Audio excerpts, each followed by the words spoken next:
right here on the Vintage Vibe.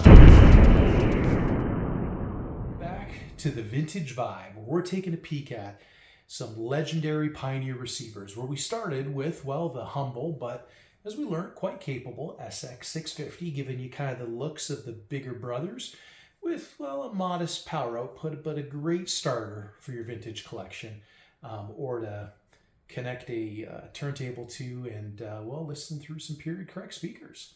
The SX-850, which certainly was a step up in features, a little bit more power, and probably closer to the sonic signature of, again, the bigger Pioneers like the 1050 and the 1250. And without quite letting the cat out of the bag, this week we're looking at the SX1050 as well as 1010, which is, although a earlier generation Pioneer receiver, certainly one that we still want to kind of hold in high esteem and compare some of these, well, young whippersnappers to, if you want to call a 1970s receiver young. I mean, heck, I was born in the 1970s. Anyways, so this week we're going to take a peek at the 1050 as well as the 1010. We're going to discuss some of the features. We're going to discuss what they cost if you happen to try to track one of these old girls down, what you can expect in terms of maintenance, if anything, as well as, importantly, how did they sound, and ultimately, whether or not they deserve a place in your vintage audio collection. All that and a little bit more right here on the Vintage Vibe. See you in a second. Juicy. That's what I'm going to call it. I mean, this receiver is kind of a big old fat vintage receiver with great looks, just a great feel to it. All the tactile controls, knobs and switches and buttons. And I mean, if you don't like this, I just can't help you. I mean, let's face it, if you're watching this video, you just can't help yourself. Whether it's a Marantz, a Sansui, or a Pioneer, they're just awesome. I mean, this is an era of quality, from the real wood veneer cabinets to the thick aluminum faceplates, real glass dials, old-fashioned meters. There's just something about it that screams addiction. I mean, you just can't stop with one of these. It's what I like to call the Vintage Vibe, which really is another word for I have too much stuff. And you probably do too. And now that we're all in a safe place to discuss our addiction, we can take our time and just, well, look at the facts. And those are that this is one badass receiver that has really earned its keep amongst some of the better vintage receivers of the 1970s. Features include a ganged volume control, 20 dB muting, loudness bump, stereo mono controls, 2 phono stages, a whole bunch of tape monitor doodads, a boost for 10 kilohertz and 20 kilohertz treble, FN multipathing, again cutoff for 30 hertz for those wonky records, a bass boost at 50 hertz, 100 hertz, and provisions for 3 speakers. And boy, did they sound good on period correct speakers. And on those Model 5s, boy, did it sound good. But we'll talk more about exactly how the SX1050 sounds in just a moment. First, I want to discuss what you can expect in terms of service or maintenance on a 1050 and what you're going to likely pay for one of these in the wild if you still happen to want to find yourself one. Maybe we'll start there.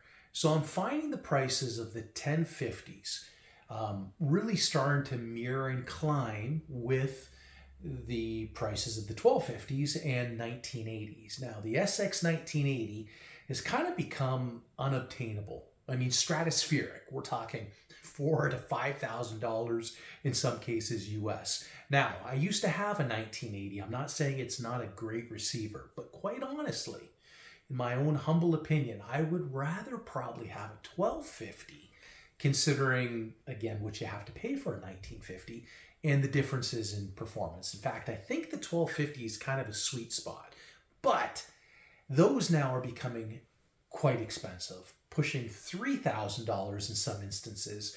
which is really now starting to make the 1050 maybe the best buy of the bunch, because it doesn't give up a lot in terms of performance. They have a very similar sound, a very similar look. I mean, minus the huge heat sinks and so on and so forth.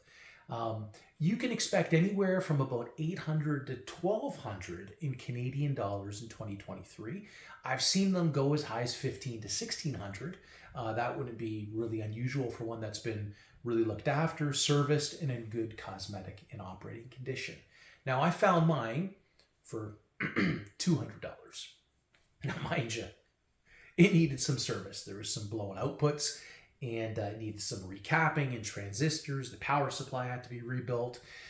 But I think I had about $360 into it in repairs. Plus the two means that I was not only able to repair it, have one that was fully functional, and quite honestly, probably better condition than most of them out there operating, since it had been really thoroughly gone through.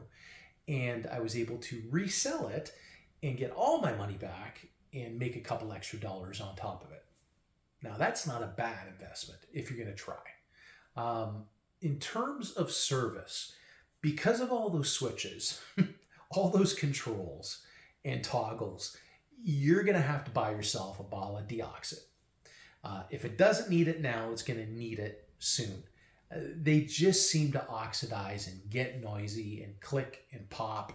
And if you were following the earlier video on the 850, where, getting into all those controls is no easy task, as well as where the tone controls were kind of locked in their own little, box, you can kind of expect something similar with the 1050.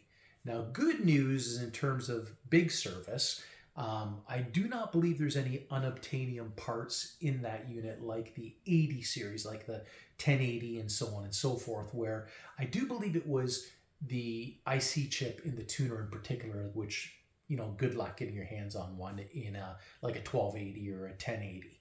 So this is pretty serviceable, and right now at least still obtainable. Although the SX-850 is a good sounding receiver, and as I mentioned, a little more similar sounding to the bigger brother, 1050, 1250, truly this is a step up in fidelity, hands down. And that fidelity was because the 1050 was just more of a receiver. I mean, a large toroidal transformer with a huge power supply that was capable of 120 watts per channel, which really is double nearly the 850. Low distortion ratings, a better equalizer with Pioneer's twin tone control, and a superior FM section. As mentioned, it was quite apparent right away that FM section was better. Now, I enjoy listening to a tuner. Where I am, we do still get some great FM stations, and what takes away any enjoyment, quite honestly, is when you have that terribly annoying hiss in the background that just kind of, behind the music, especially when you hear the volume drop or stop for a second, and there it is, the hiss, and you have to almost, dare I say, listen to a station in mono if it kind of gets overbearing.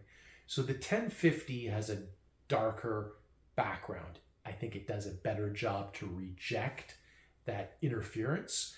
The tuner is more selective. It is more sensitive. So all in all, you do a better job kind of getting distant stations, locking them in, and again, rejecting that kind of other noise.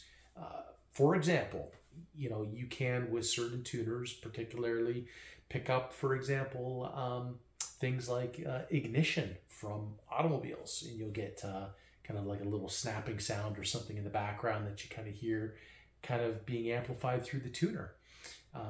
That's not the case with this. So the power section on the amplifier, or in the receiver, the amplifier section, I think that the robust nature of that power supply just allows that receiver to have more drive. 65 watts on the 850, 120 on the 1050.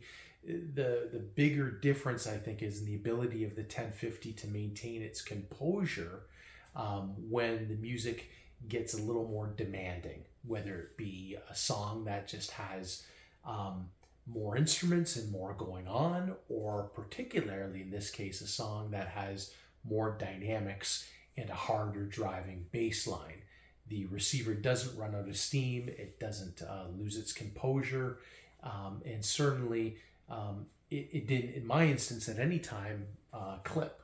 And I listen, lower volumes I prefer, but I also at times, moderate to moderate high volume, and no problems. Everything just was kind of running cool as a cucumber with the 1050. The high frequencies on the receiver, a little more accurate sounding. I think the younger kind of siblings, the 850, more so the 650, let's say in this case, can sometimes sound a little more full. And that's not necessarily a good thing. Sometimes it could be, the bass could have too much bloom to it. The mid-range can be a little too warm. I would say the 1050 sides a little bit more on the realistic side of things. In fact, it reminds me a lot of a Technics SA-800, going a little bit more for that accurate sound. And I think that it is kind of, as mentioned prior, a sweet spot in the Pioneer lineup. And some people will tell you probably even a better sounding receiver than the 1250. Now, maybe that's a conversation for another time. There you go, the 1050 in a nutshell. Now let's take a peek at the Pioneer SX-1010 and just see how similar or different this earlier top-of-the-line receiver, the 1010, is or was to the SX-1050. Unassuming. That's probably the first thing that I thought when I first seen the SX-1010. I mean, it kind of sort of looked like any other receiver. However, what you start to appreciate are things like, well, the real wood veneers. And there seems to be a heck of a lot of tension around the construction of this piece. I mean, it is, well, kind of similar looking to any other 1970s vintage receiver. However, there just is a different fit and finish with the SX-1010. And it seems like, well, it's something of quality. And with one look in, you know the engineers didn't skimp out on this thing. I mean, everything is well built, heavily shielded, massive filter capacitors, a high-end front end on that tuner. It's all put together in such a manner that you know this thing is gonna sound just great. One of the biggest things against the SX-1010, or working against that receiver, is quite simply time. I mean, this receiver, it's older than the 1280, the 1250. I mean, that whole generation that's become so collectible. So these receivers do typically, well, require a little more attention to get them back up and running. So be prepared for a little here and a little there, because those controls, well, and those push buttons are a nuisance. And you just can't get at them from the back. Yep, you gotta work the front and try to, well, get past all these wires, which are kind of in a spaghetti type fashion. But, well, everything needs a little love now and then. And there happen to also be some oxidization in some of the weirder places, like right here on the fuse. Now you can see it built up there, and one would think that has to affect conductivity. Good thing I had all that contact cleaner. I went ahead and gave it a spray. Now you're wondering, why not just replace these? Well, because a little bit of contact cleaner and a little bit of elbow grease, as you can see right here, lifts that oxidization right off those fuses. So at $1 to sometimes $3 a fuse, I mean, why not just clean and put them back in? Now, Take a peek at that fuse up close. If you don't believe me, it really does work. It just takes a little time and attention. Now, talking about attention, I don't just clean the fuses, I go right to those fuse holders and give those a good cleaning as well with a Q-tip and a little bit of contact cleaner. Pop those fuses back in, and voila, good to go. Now, talking about those controls, some controls you just cannot get at without removing the actual, circuit board. And yes, that means a lot of pain in disassembly and, taking your time. And one of those boards you can see here is actually covered with this, metal casing, and that just helps prevent interference. This is the tone section, or the tone board, and you can see it's almost built like a little Swiss watch inside there. And each of these little potentiometers has got little wipers that have to be cleaned individually. And as you can see here, there's a lot of stuff. There's the power supply, which we inspect for any signs of heat or bulging capacitors. And there's the main filter capacitors, which are quite hardy. Now, the board itself, these boards, there's a lot of contact points, and we've got to go ahead and inspect them all. Now, this receiver had a weak relay, and you can see how the cover here has got screw holes, and they would mount right through the chassis there.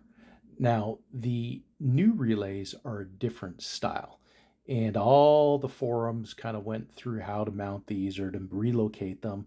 I just took the old cover and I dremeled the edges there to make it just a little bit wider. And it was as simple as removing the new relay from its cover and sliding the old one, over top, just like that. Now, we go ahead and we slide that back into place, and we should be ready to refasten it with the mounting hardware. And there she is in position, looking factory like new. Now, all in all, this receiver did take a little bit of time and a whole lot of, work, but it is a splendid built receiver that you can really tell the engineers weren't constrained by the bean counters or the guys in the marketing department. I absolutely grew to love the 1010. Well, there you have it. That's probably what you can expect if you happen to buy an SX1010 that hasn't been through a thorough restoration or a proper service.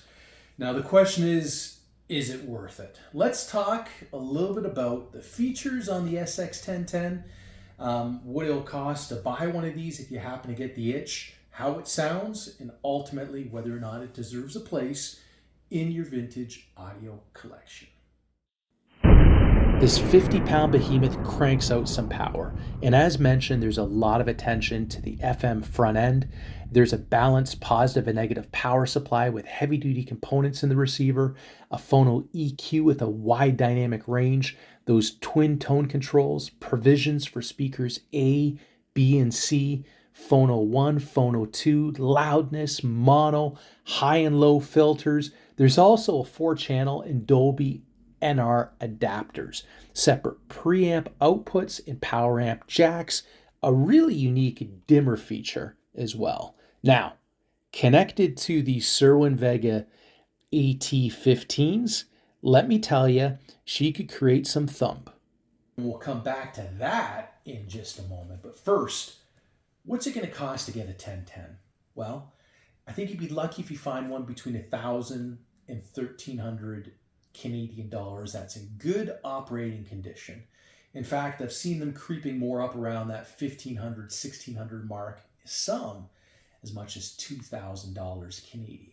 Now, I think that is a little steep because regardless of how significant of a receiver this is and well built it is, the SX series, the later ones, were just, more collectible and probably always will be because the 1010 was just a little old-fashioned looking. But it was anything but that inside. I mean, this was cutting edge. This was the receiver that at one point was the world's most powerful receiver. Nothing had broken 100 watts per channel.